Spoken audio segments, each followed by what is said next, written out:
On what was supposed to be just another perfect night on stage, Michael Jackson suddenly stopped moving. The music was still playing. The dancers were still performing. But Michael was staring into the crowd. His expression changed in a way his closest crew members had never seen before. Not pain, not exhaustion, but shock. He stepped back from the microphone and whispered something to his stage manager that no one was meant to hear. Seconds later, the entire performance was almost canceled. What Michael Jackson saw in the audience that night wasn't a technical problem. It wasn't a fan asking for attention. It was a tragedy unfolding in real time, and the decision he made in the next few minutes would stay with him for the rest of his life. Before we begin, make sure to subscribe, like this video, and turn on notifications so you never miss our emotional stories about Michael Jackson. It was late evening inside the O2 Arena in London, 2009. The seats were empty, but the lights were brighter than daylight. Cables crossed the floor, giant LED screens flickered with test images, and the bass from the speakers vibrated through the metal structure of the building. This wasn't a public concert. It was one of the final rehearsals for This Is It, the comeback Michael Jackson had promised the world. For the crew, it was just another long night of preparation. For Michael, it felt different. He arrived quietly, wearing a simple black jacket and sunglasses, even though there was no audience. He always entered softly, almost apologetically, greeting crew members by name. Many of them had worked with him for years. But that night, several noticed something. He seemed distracted. Not tired, distracted. He walked slowly across the stage, looking out toward the empty seats as if thousands of people were already there. "Everything okay, Mike?" one of the lighting technicians asked gently. Michael smiled politely. Yes, I'm fine." But after a few steps, he stopped. The stage manager called out, "We're ready for Earth Song rehearsal." Michael nodded and took his position. The dancers lined up. The musicians prepared. The massive crane camera moved into place above them. The piano began. He sang the first verse softly, beautifully, but his eyes kept scanning the darkness of the arena seating. He wasn't looking at equipment. He wasn't checking choreography. He was searching. Halfway through the song, he suddenly raised his hand. The music stopped immediately. Everyone looked confused. "Michael?" the musical director asked.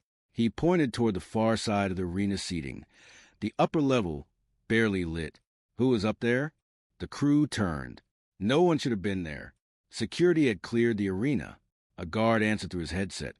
"No one is in the seating area." Michael didn't look convinced.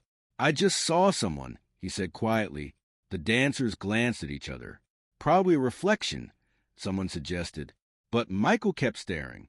"I don't think so." For a moment, the massive arena felt too quiet. He said nothing else, and after a few seconds, he gently shook his head and asked them to resume rehearsal. The music restarted. Yet from that moment on, Michael Jackson kept looking toward the same dark section of seats. And no one realized the next time he would stop the performance, there would actually be someone there, and it would not be part of the show. 2 nights later, the O2 Arena was no longer silent. The rehearsal had turned into a full production run. Lights, pyrotechnics, cameras, dancers, live musicians, and a limited group of invited staff and production observers seated throughout the lower sections. It wasn't a public concert yet, but it felt close enough. The energy inside the arena had changed. And so had Michael. He arrived earlier than usual. Instead of heading straight to makeup or wardrobe, he walked alone onto the stage while the technicians were still adjusting cables. The massive arena lights were dim, leaving only a faint glow across the empty seating. He stood at center stage without music, without choreography, just looking. One of the assistant directors approached carefully. "Michael, wardrobe is ready for you." He didn't move. "Do you ever feel," he asked quietly, "like a place remembers people?" The assistant hesitated. I'm not sure what you mean." He looked up toward the higher seating sections again, the same area he had pointed at during the last rehearsal. "When I stand here," Michael said softly, "it doesn't feel empty." The assistant gave a gentle smile, assuming nerves. Opening shows always feel that way. Anticipation. Michael didn't answer.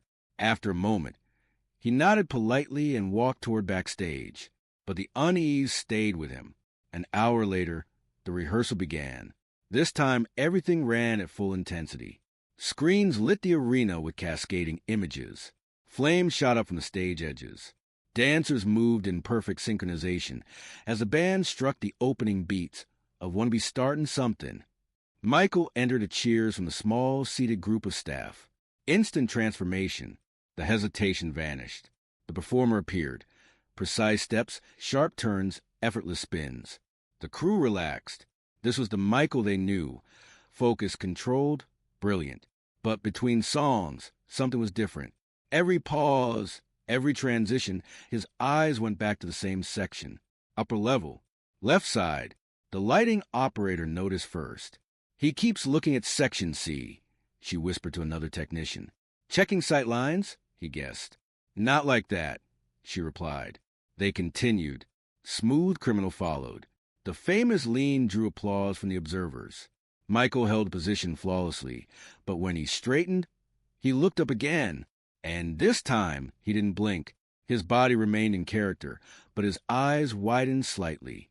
The music continued. He missed a cue to move to the next mark. A dancer subtly brushed his arm. Michael across. He reacted a second late and moved into place, recovering smoothly enough that most didn't notice, except the stage manager. Through his headset, he asked security quietly, "Confirm upper sections are clear." Security replied, "All clear. No unauthorized persons." The rehearsal continued into They Don't Care About Us. Drums thundered. The choreography was aggressive, powerful. Michael stomped in rhythm. But midway through the routine, he turned his head sharply toward the seating again. This time he didn't hide it. He stopped moving. The music continued for 2 beats before the musical director cut it. The dancers froze. The arena fell silent. Michael slowly stepped toward the edge of the stage. "There," he said quietly, pointing. Everyone followed his finger. For a second, nothing appeared different. Rows of empty dark seats. Then a movement, subtle, a figure shifting in the upper section. The assistant director frowned. "Security, do you see that?" A pause on the headset. "We're checking." Michael's voice lowered. "She's been there since yesterday." The crew looked at him.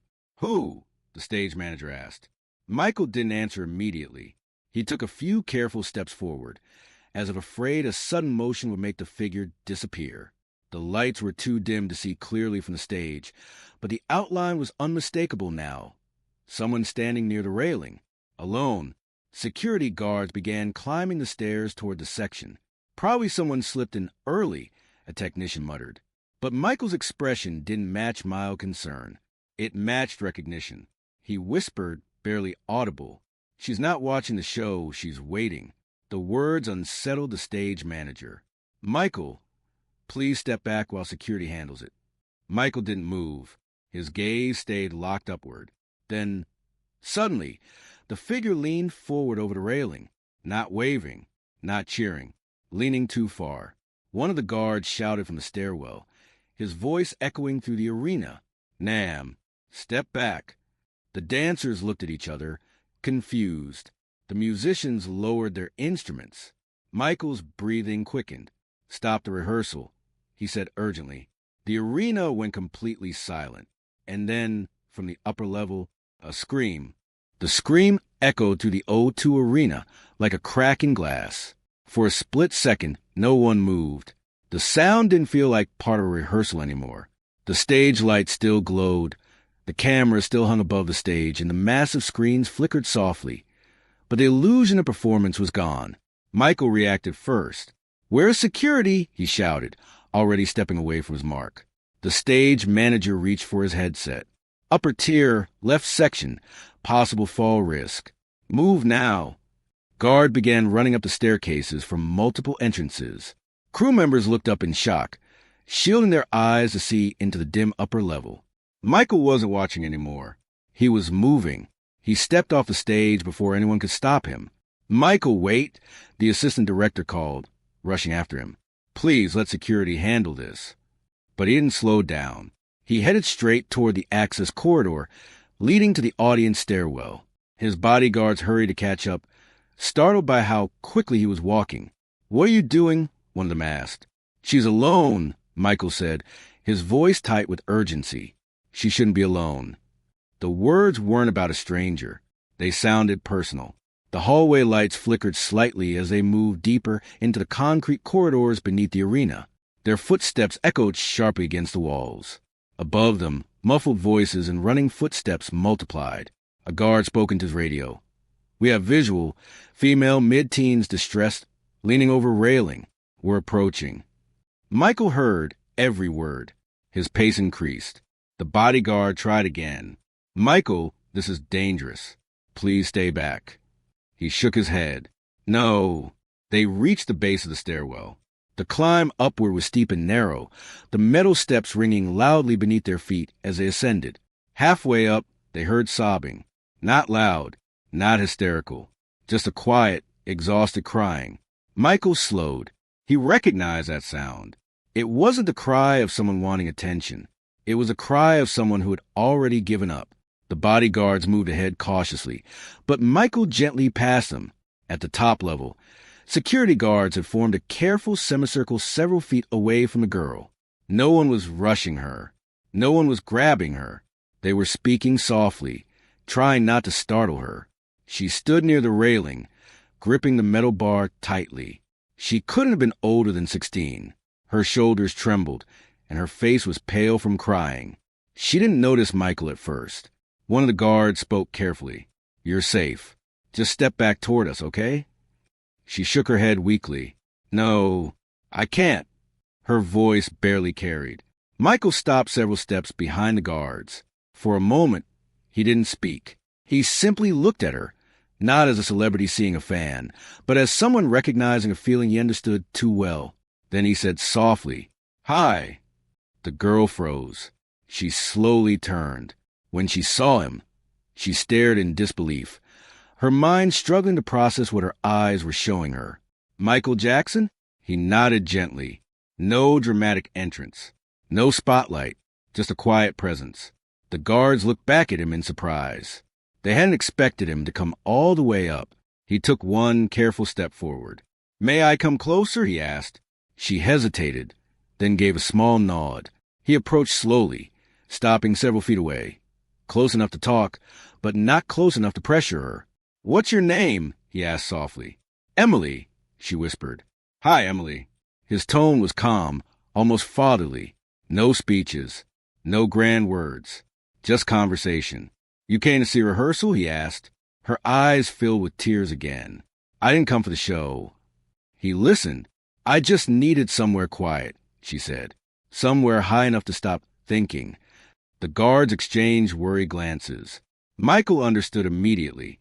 He lowered himself slightly, not kneeling, but making himself less imposing, less distant. "I know that feeling," he said gently. She shook her head weakly. "No, you don't."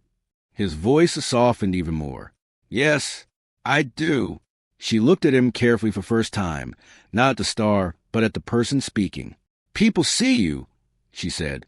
"Everyone loves you." He gave a faint, sad smile. "They see the performer." He placed his hand lightly over his chest. "But they don't always see the person." She wiped her eyes. "I feel invisible," she said. Michael nodded slowly. "When I was a child," he said quietly, "I was surrounded by crowds every day, but I felt alone every night." She listened. "No one asked if I was okay," he continued. "They asked if I was ready."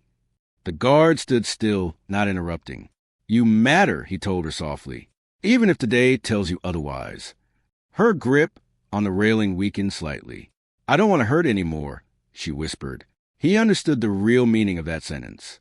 He took another small step forward, still careful.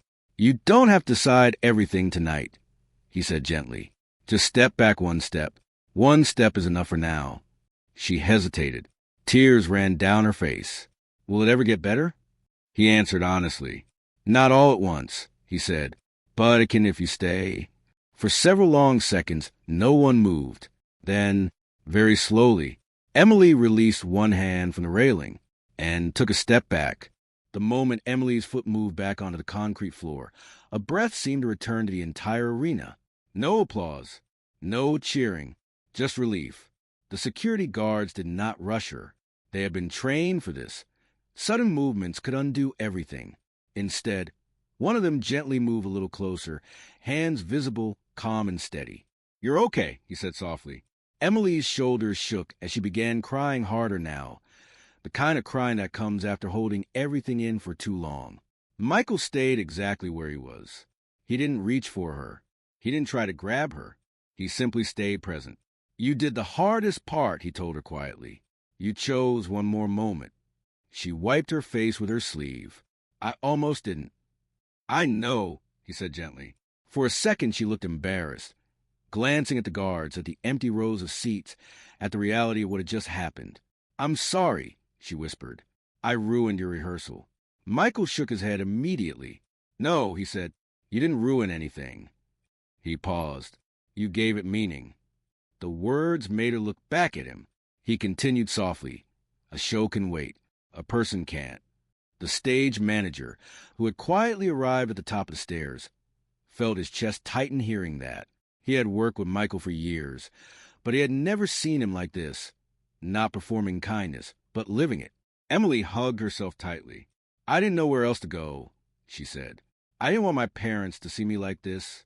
I didn't want my friends to know. I just wanted the noise in my head to stop." Michael understood that sentence deeply. "When noise lives inside," he said gently, "silence feels safer. But sometimes silence makes the thoughts louder." She nodded weakly. "How do you make it stop?" she asked. He hesitated. Not because he didn't want to answer, but because he wanted to answer honestly. "You don't make it stop alone." Her eyes searched his. "I've tried," she whispered. "I know," he said softly. "I tried too." The guard slowly and carefully guided her a few more steps away from a railing.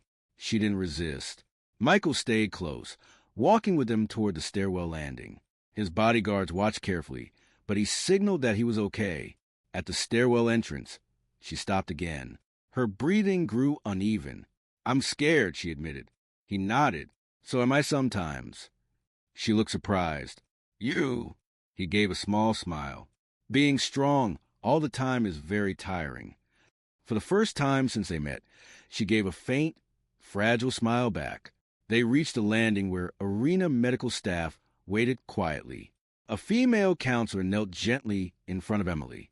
"You're safe," the counselor said softly. "We're going to sit and talk, okay?" Emily looked at Michael. He crouched slightly so they were eye level. "You're not in trouble," he told her. "You're cared for." Her voice trembled. "Will you stay until I go?" He nodded without hesitation. "Yes." They sat with her for several minutes. No cameras, no press, just a quiet human moment inside a giant empty building. Eventually, the counselor helped Emily stand. She held a blanket around her shoulders now. Before leaving with the staff, she turned back.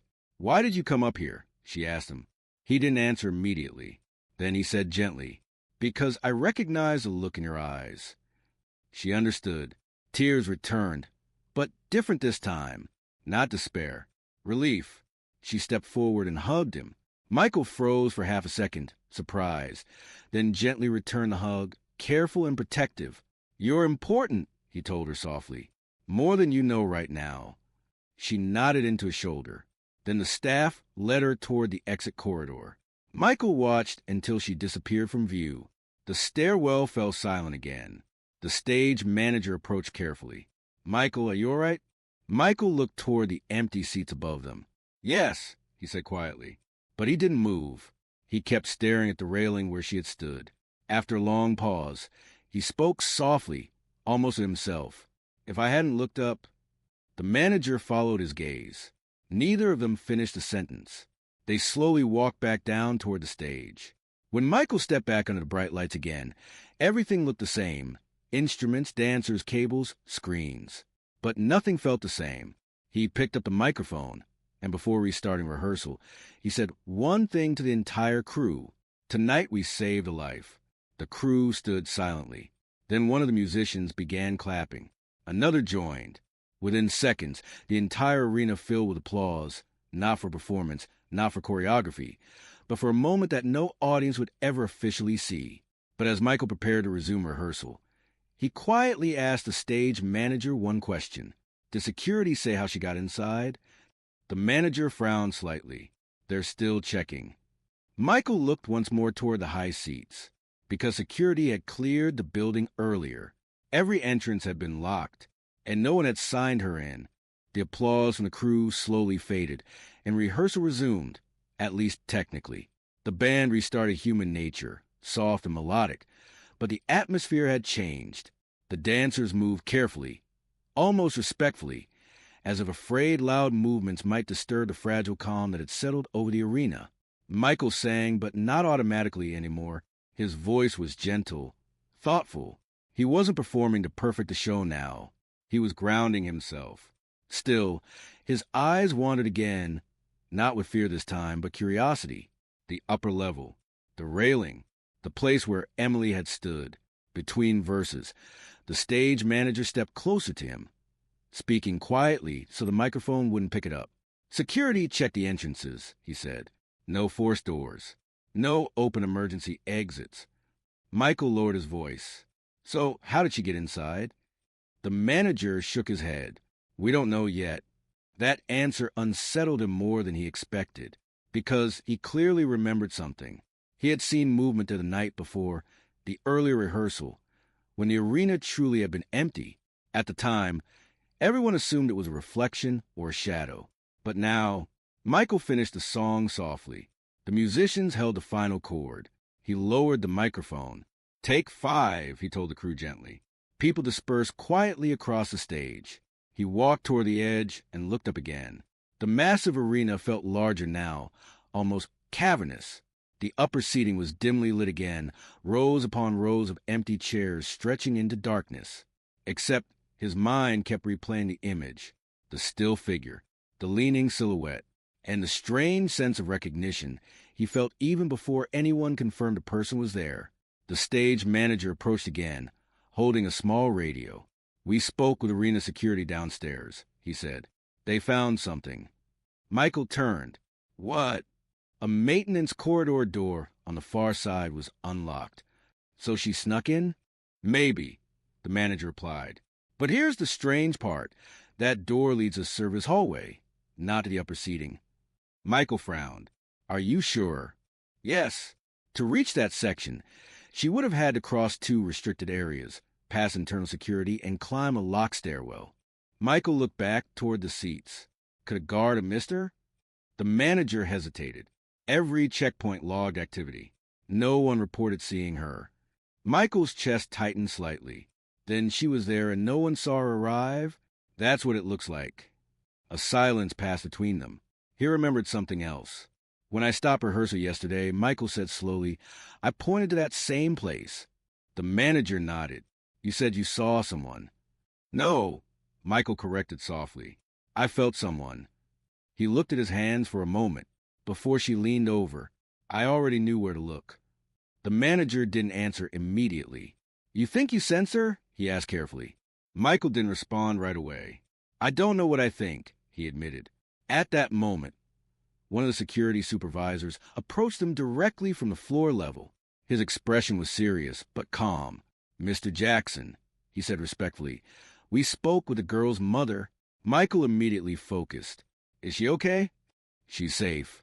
The medical team stayed with her. She's being taken home tonight.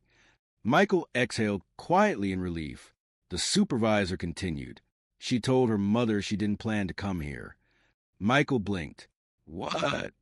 She said she got on a train, without deciding where she was going. She only realized she was at the arena when she saw the building. Michael listened carefully. And then, he asked, she says she didn't know how she entered. She remembers walking, then suddenly being inside the seating area. The stage manager shifted uneasily. That's not possible, he murmured. The supervisor shrugged lightly. Stress does strange things to memory. Michael looked back toward the upper level, but something about it didn't feel like confusion to him. It felt purposeful. He remembered her words. I needed somewhere quiet. Out of all places in London, she arrived at that exact arena, that exact rehearsal, that exact section at the exact moment he looked up. The timing lingered in his mind. Can I see her again? Michael asked. The supervisor nodded. Her family said you can visit tomorrow if you wish. Michael gave a soft nod. Please arrange it. The supervisor left. Michael remained staring upward. The empty seats now looked ordinary again. Just chairs. Just darkness. Just a building. Yet he couldn't shake a feeling. Not fear. Not coincidence. Connection. He whispered quietly, almost to himself. I was supposed to see her. The stage manager watched him carefully. You think you noticed her by chance? Michael shook his head slowly. No, he said. I think we noticed each other. The arena lights dimmed further as technicians powered down some equipment. And for a brief second, barely noticeable, one small light in the upper seating flickered on, then off again. No one else seemed to see it, except Michael. He stared at that spot, because for an instant, he thought he saw another figure standing behind where Emily had been. The next afternoon, London felt unusually quiet. A soft gray sky hung over the streets as Michael's car moved through traffic, escorted only by one security vehicle. No media followed them. No photographers waited outside. The visit had been arranged privately at the family's request. He preferred it that way. Michael sat in the back seat, looking out the window, but his thoughts weren't on the passing buildings. They were replaying the moment of the railing, the trembling hands, the exhaustion in Emily's eyes, and the strange certainty he had felt even before he could see her clearly. He had performed for millions of fans across the world. Yet something about that encounter stayed with him differently. It didn't feel like he had found her. It felt like he had been led to her. The car stopped outside a modest brick home in a quiet neighborhood. No crowds, no screaming fans. Just an ordinary street where children's bicycles rested near sidewalks and curtains hung in simple windows. For a moment, Michael didn't open the door. His bodyguard glanced back. You okay? He nodded gently. Yes. He stepped out. A woman stood waiting near the doorway, nervous but grateful. Emily's mother. Her eyes were tired from a sleepless night, but relief softened her expression. Thank you for coming, she said quietly. Michael bowed his head slightly. Thank you for letting me. Inside, the house smelled faintly of tea and laundry detergent. It was warm, the kind of warmth he rarely experienced in hotels or backstage rooms. Family photos lined the hallway walls. Birthdays, school pictures, holidays. Normal life. He paused at one photo. Emily smiling at a younger age, carefree. She used to laugh all the time. Her mother said softly, noticing his gaze. The last year, she became quieter. Michael understood that sentence deeply. They walked into the living room. Emily sat on a couch, wrapped in a blanket. She looked smaller than she had in the arena, fragile without the vast emptiness around her. When she saw him, she straightened slightly, surprised but not overwhelmed. Hi, he said gently. Hi, she replied, her voice still soft but steadier than the night before. He sat in a nearby chair, not too close. I wanted to see how you were feeling, he said. She shrugged lightly. Tired, but better. Her mother left them alone, giving them space. For a moment, neither spoke. Then Emily asked, Why did you really come? Michael thought carefully. Because last night wasn't about a concert, he said softly. It was about you. She looked down at her hands. I don't even remember deciding to go there, she admitted. I just walked, and I kept walking, and somehow I ended up inside. He listened quietly. I didn't want attention, she continued. I just wanted my thoughts to stop hurting. He nodded slowly. Sometimes pain doesn't need a reason, he said. It just needs someone to notice. She looked up at him. You noticed before anyone else. He hesitated. I felt something was wrong. She tilted her head slightly. I think I felt it too. He didn't answer immediately. What do you mean? She spoke carefully. I was standing there for a long time, she said. I wasn't watching the stage. I was waiting. For what? He asked. Her eyes searched for the right words. For someone to care enough to come. Michael's chest tightened. I almost left, she admitted. Then I saw you look straight at me. Not at the crowd, at me. He remembered that moment. I didn't feel invisible anymore, she said quietly. A silence passed, a peaceful one. Then she said something unexpected. You look scared, too. He gave a faint smile. I was Why? He answered honestly. Because I knew what you were thinking, and I knew how close you were believing it. She absorbed that. They talked longer about school pressures, loneliness, expectations, and the feeling of carrying emotions you can't explain to anyone around you. Before leaving, Michael stood. I'm proud of you, he told her. For what? She asked. For staying. Her eyes watered again, but this time she didn't look away. Will you forget me? She asked quietly. He shook his head.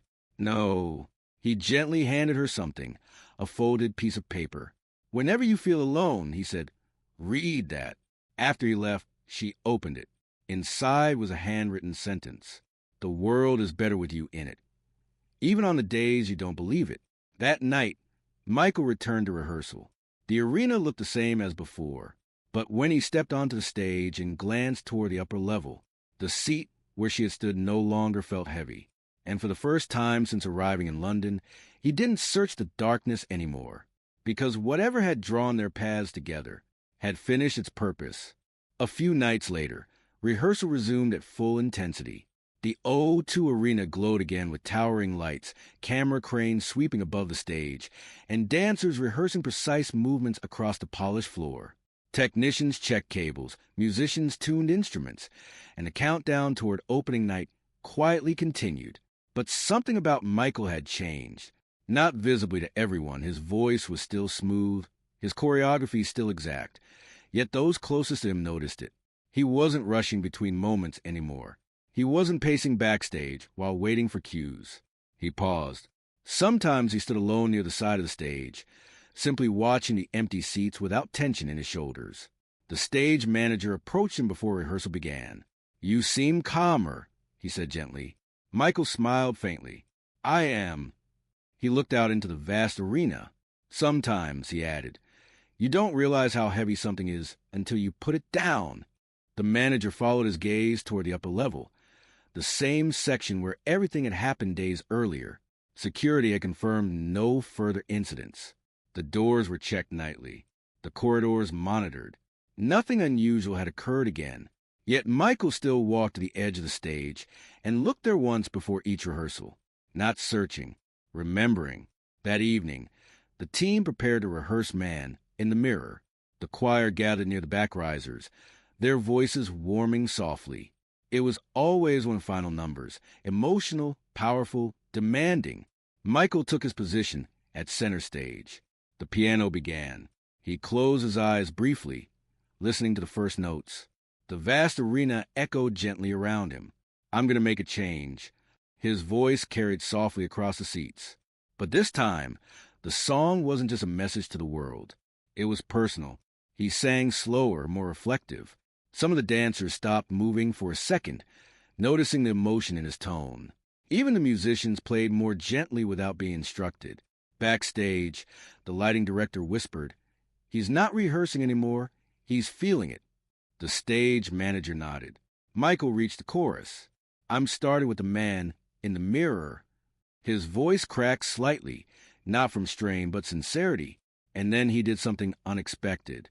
He stepped closer to the very front edge of the stage and looked directly at the empty rows where Emily had stood days before. For a moment, rehearsal wasn't happening. It was memory. He continued singing, but now the words sounded like a promise kept, not only to fans, not only to the world, but to a single person who almost hadn't been there to hear music again. The choir joined in softly. The sound filled the arena, warm and human. When the final note ended, no one spoke immediately. Even without an audience, silence held meaning. The band slowly lowered their instruments. Michael stood still for several seconds, breathing calmly. The stage manager finally said gently, Beautiful, Michael. He nodded quietly. Then he asked something unusual. Can we keep one seat unlit on opening night? The manager looked confused. One seat. He pointed subtly to the upper section. That one. The manager hesitated, but then nodded. Of course. Opening night would soon arrive. Thousands of fans would fill the arena. Lights would shine across nearly every row. But one small area would remain slightly dim, not noticeable to most, but intentional, not superstition, gratitude. As the crew began packing equipment for the evening, Michael remained on stage a little longer. The arena emptied slowly. Conversations faded. Doors closed. The building returned to quiet. He stood alone, looking around a vast space that would soon roar with life. For a long moment, he simply listened. No screams, no music, just silence. And the silence no longer felt lonely. He placed his hand gently over his heart. "Thank you," he whispered, not loudly, not for anyone specific, but sincerely. He turned and began walking toward the exit tunnel. At the top of the far seating section, a single maintenance light briefly flickered on, then off. Michael didn't see it, but he didn't need to, because sometimes a life isn't changed by a performance. Sometimes it's changed by a moment of kindness no one planned, no audience recorded, and no headline reported. A rehearsal nearly became a tragedy. Instead, it became a reminder. Even someone the world calls a legend can still choose compassion over schedule, presence over perfection, and humanity over performance. And somewhere in London, a teenage girl slept that night, alive, breathing, and believing tomorrow might be worth seeing. Michael left the arena quietly. The doors closed behind him. But the impact of that night didn't end with the rehearsal. It lived on in two people who would never forget a single moment of it. If this story touched your heart, subscribe to the channel and share it with someone who loves Michael Jackson. If this story inspired you, remember, even legends face battles unknown to the world. Subscribe, leave a like, and share this video with someone who loves Michael Jackson.